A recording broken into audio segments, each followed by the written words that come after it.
So Jos, we wanted to talk today about driving transformation through corporate culture. It's a phrase we hear a lot, corporate culture. What does it actually mean for you?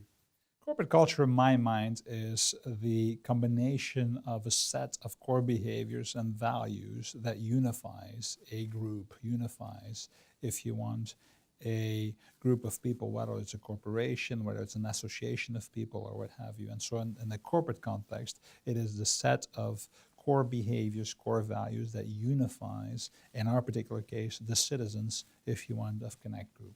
It's harder to encourage in a bigger company, but there are a lot of factors in the environment that also determine, obviously, how hard it is to implement cultural change.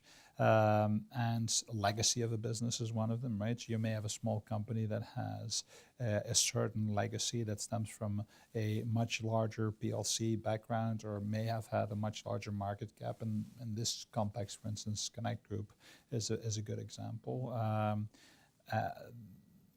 I would say there are other elements, such as the average tenure of the workforce. If you have a younger workforce, it's easier to implement cultural change than if you have an older workforce.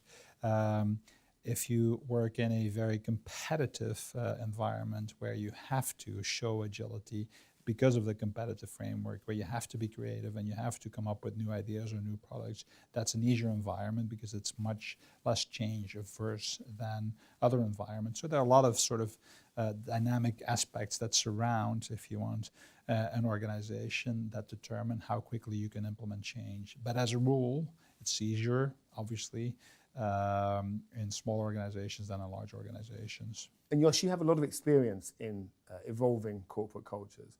What would your tips be? How should we go about that? I think it's about repeat. I think it's about starting every meeting after you do your safety message with the core behaviors that typify the citizen of Connect Group. And not just in the sense of, hey, these are our 6 core behaviors or core values. No, utilize specific examples of how adhering to those core behaviors has helped the organization or the individual in terms of achieving certain personal goals or certain professional goals.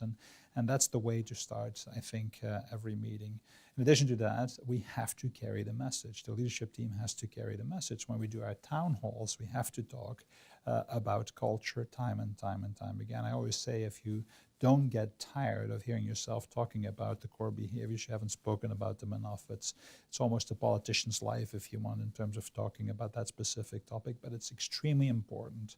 And one of the things that I would say is, the larger the task is, the transformational task that's in front of you, the larger the importance becomes of corporate culture, and the larger the importance of having everybody aligned in terms of behaviors becomes, right? So I would say corporate culture is also a very important tool in accelerating large transformational tasks. And we shouldn't, of course, engage in an exercise of self-deception. Cultural change takes time.